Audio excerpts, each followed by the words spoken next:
सबसे पहले ये कहना चाहता हूं कि मैं 25 साल पहले जब सियासत शुरू की थी तो मैं इसलिए नहीं आया था कि टमाटर की क्या कीमत है और आलू की क्या कीमत है। मैं इसलिए आया था कि मैं पाकिस्तानियों को एक कौम बनाना चाहता था।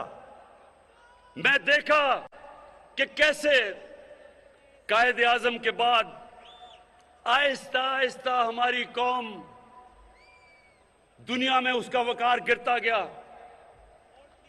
मैंने देखा कि कैसे आहिस्ता आहिस्ता हमारे जो हुक्मरान थे उनको पता ही नहीं था कि मुल्क बना क्यों है।